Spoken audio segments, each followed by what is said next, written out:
In this video, I'm going to explain to you how to calculate the pKa and Ka for a specific acid. You might be wondering why we have pKa's if we already have a Ka, which is the acidic dissociation constant. And the quick answer to that is because it's an easier way to measure acidity.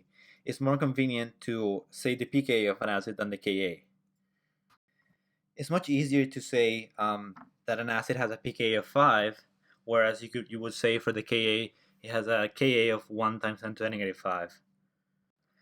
And this right here are the two formulas you need to know for pKa and Ka respectively. So here we have that the pKa is equal to a negative log of the Ka. And on the right here, in blue, we have that the Ka is equal to 10 to the negative pKa. So you can use these two formulas to convert between them. This 10 right here in pKa means that the logarithm is not an ln or natural logarithm, it's log of the 10. But we'll talk more about that in future examples. Now, a tip for the p, like you see in pKa, whenever you see a p in a calculation, you can think of it as the negative log of something. So if we have the p of x, that would be equal to the negative log of the concentration of x.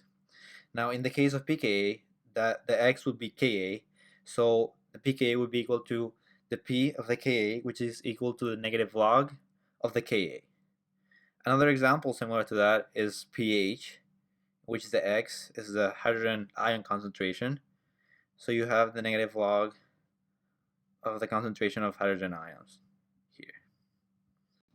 Now, in terms of the acidity of this, a lower pKa will relate to a stronger acid, whereas a lower Ka will relate to a weaker acid. Therefore, a higher Ka is a stronger acid. So this works like this. The acidic strength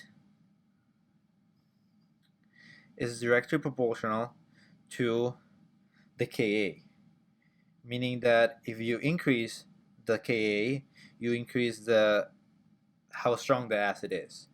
Whereas if you want to talk about pKa, when this would be inversely proportional, so it would be directly proportional to 1 over the pKa. So if you increase the pKa, you decrease acidic strength. So in short, a strong acid will have a high Ka and a low pKa. Now let's put these two formulas into practice. If you are taking any sort of chemistry, organic chemistry, you'll want to be able to know how to convert the pKa to the Ka or the Ka to the pKa. So in here we have an acidic table, and let's calculate the pKa of hydrochloric acid. So that would be right here, HCl. And let's just say we don't know that the value of the pKa, but we do know the value of the Ka. So in this example, HCl has a Ka of 1 times 10 to the 6th. So the pKa is the negative log of the Ka. So it will be the negative log of 10 to the 6th, as the 1 can be ignored. And because we're calculating the log of 10 and not the natural log, that means that because we have 10 to the 6th, the number would be equal to 6. And because we have this negative here, the pKa of hydrochloric acid is going to be negative 6.